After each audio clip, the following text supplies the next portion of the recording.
What's up, guys? My name's Matt, and you're watching Good Guy with Gun. Given the events of yesterday, with the cell phones being down, nobody had a way to communicate with each other. Um, I couldn't communicate with my family directly, so I think we should take the time to examine that was partially, I guess, a grid down situation. No access to communication is a big deal, guys. It's a big deal.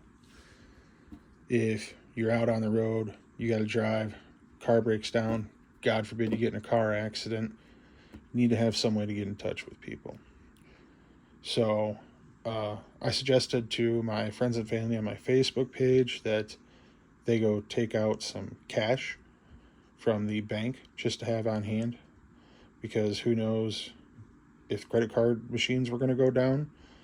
I don't think they ever did, but it's nice to have cash on hand just for that purpose. So I got in touch with my mother, and I went with her everywhere she needed to go yesterday. Just because I carry these and she does not.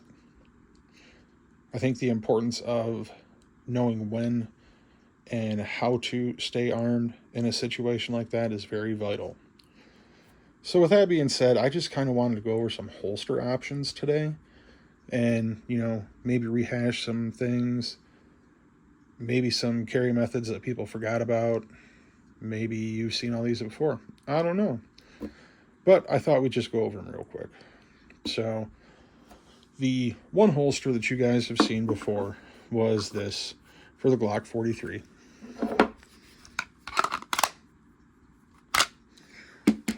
By the way, no mags in the weapons, everything's unloaded.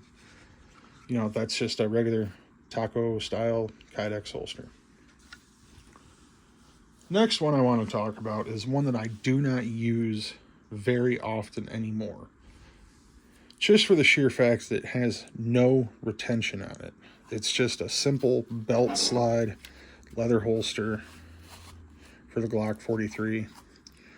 I am a big fan of leather, but I do prefer some sort of retention on a holster. The holster works fine. I have no complaints about it. It's a DeSantis holster. I just don't like it for the sheer retention factor of it.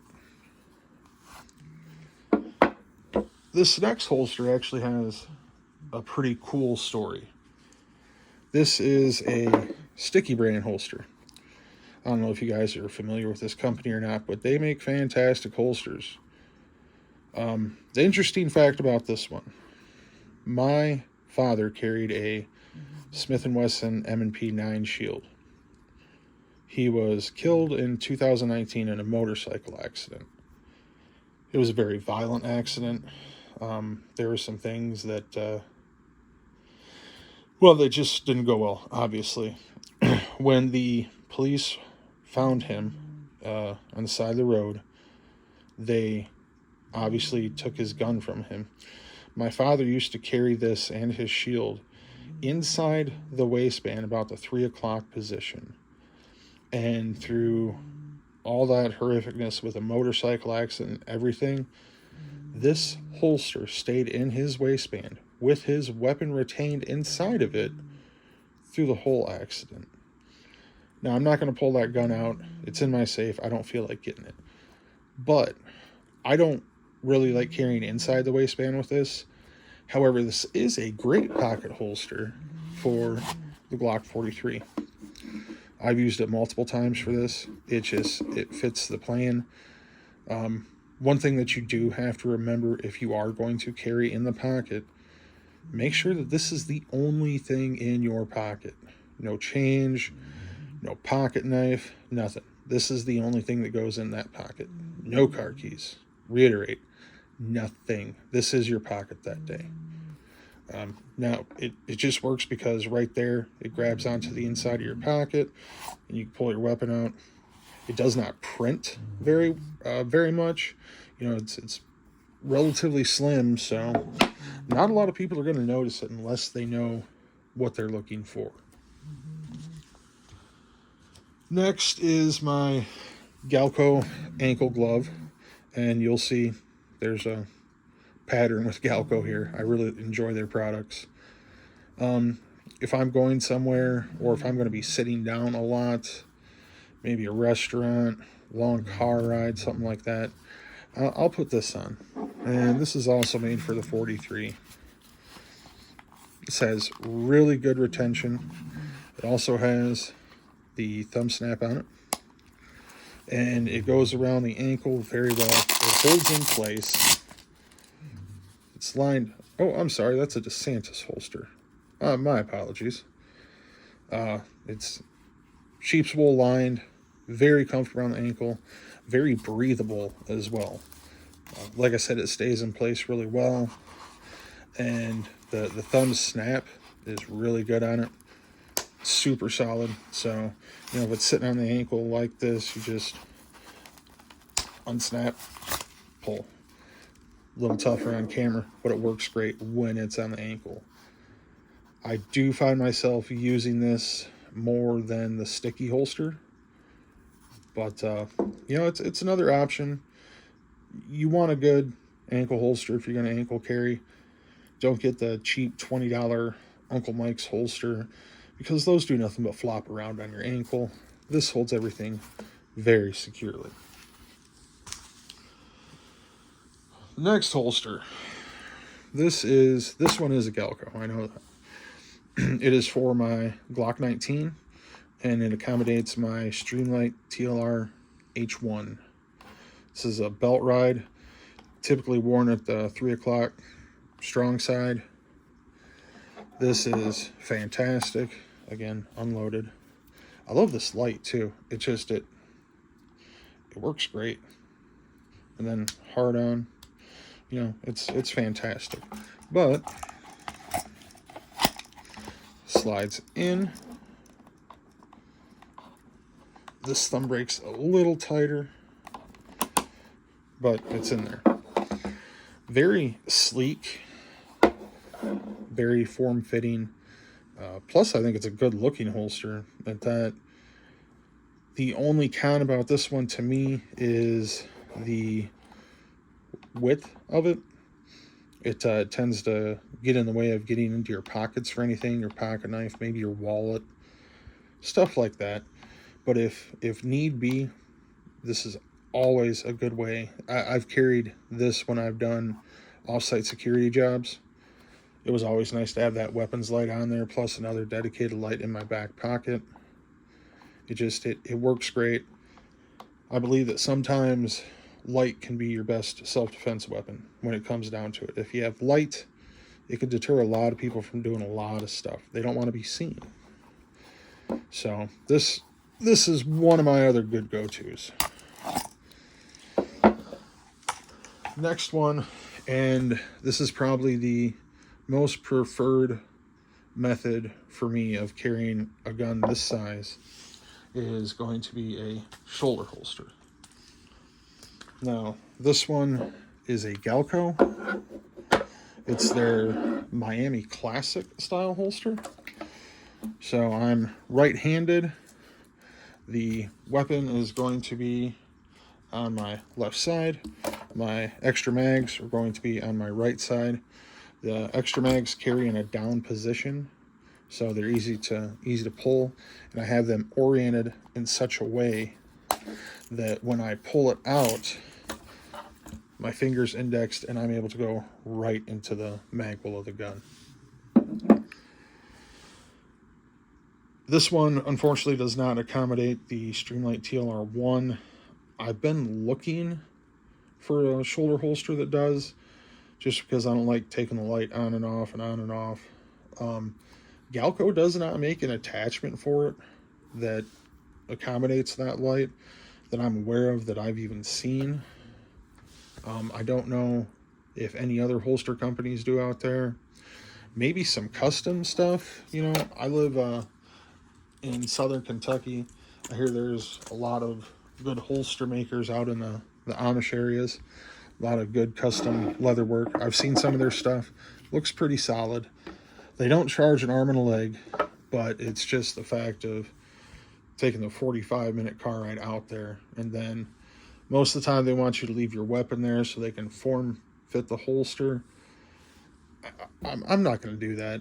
I'm not going to leave my gun with somebody that I do not know. So, you know, it's, if you feel comfortable doing that, go ahead, get a custom made. Me, I can't do it. This is another holster that I got for my 43. This is, I got it off Amazon. It came with a clip, just like the Kydex holster did. But I took it off, and I prefer soft belt loops. If I know I'm going to be going somewhere and I'm going to be gone most of the day, I don't want it to slide around on my belt. You know, I can put a belt loop in between these, and this goes nowhere all day. It is faux leather lined. Super great retention on this as well. I like it. This kind of pokes me in the side a little bit. I may end up sanding some of that down so it's more, you know, I guess flush right across there. We'll see how it goes. So this is a good one. I think it was like $40 or $45, something like that. I can't remember off the top of my head, but this gun already has a lot of holster wear on it. Holster wear to me is nothing. But if you got a new gun, brand new gun, and you're concerned about the finish of it, stuff like that, the faux leather lining on this works for that really well. Let's talk about some mag carriers. If I do end up carrying an extra mag, I've got it inside the belt that I carry. It's just a single mag holster. It's somewhere around right now. I'm in the process of trying to find a new apartment, so I'm packing up as much little stuff as I can so I can just grab and go when I get it. But this is a side-by-side mag holster for the Glock 43. It's a Blackhawk brand. So I mean, we all know Blackhawk. They're tested. They're durable. These also come with a paddle attachment. I don't care for them, so I always just end up running my duty belt or anything through here. These do work best with a duty belt of some style. I have a 511 operator belt, real thick, real sturdy, but it's 1 3/4 inches width, so works out perfect for something like this. Now the next one is kind of hard to get off what it was on, so let me clear off some space on the table here real quick, because it's kind of a big holster. When I worked at the jail, I had to wear a duty belt all the time. And, you know, we can go over it real quick. Let me see if I can adjust my camera for it, guys. One more time. All right, a little bit better. My lieutenant told me to get a Blackhawk Serpa holster. I already had one. Now with the Serpa holster, I do prefer the paddle attachment. It fits better to me. It feels a lot better. So I went and I bought off Amazon a kind of a mid drop for it. It was nice. It's nowhere near a leg drop holster, but if I put my arm down all the way, I could easily access my firearm. I mean, there was nothing to it. Super durable. You know, just kind of an all-around good duty setup. I guess while we're here, we can just talk about my duty belt setup real quick. I do have a inner liner belt that velcros to this and keeps everything a little more steady. This was my OC spray container holster for the department I was working with. It had to be a closed velcro top. Nothing could have a flat open top on it. That's just the way they wanted it. Next, we've got handcuffs. I think we've all seen handcuffs before. Maybe some of us have even been in them. Who knows? My glove pouch, I always had at least 6 pairs of gloves on me at all times. Even if I used a pair, I wouldn't wait. I would go back and replace it right away. Just because you never know what kind of situation you're going to run into. You know, better to be safe than sorry. This is my radio pouch that I had. We had these big, god-awful, gaudy radios that were just huge. I think if you put the radio on one side, it was almost a little bit heavier than having the Glock 19 on the other side. This is the Blackhawk mag holder that I've got for my Glock 19 double stacks. Again, no complaints out of that. I had my key holder for depending on which cell block I was working on that day, and my handcuff key. So these are just some things to think of. I don't know if everybody thought of these or if anybody is even familiar with these, but just from a guy who's been around the firearm industry for roughly 20 years, these are the methods of carry that have worked best for me. What works for you probably won't work for me. You know, it's a very subjective thing. You need to find something that is comfortable, something that fits your firearm properly, something that retains your firearm properly. I think the old adage goes that carrying a gun isn't supposed to be comfortable, it's supposed to be comforting. I don't go by that theory much anymore. You know, there's so many different holster options out there. Surely everybody can find a holster for something, one way or another.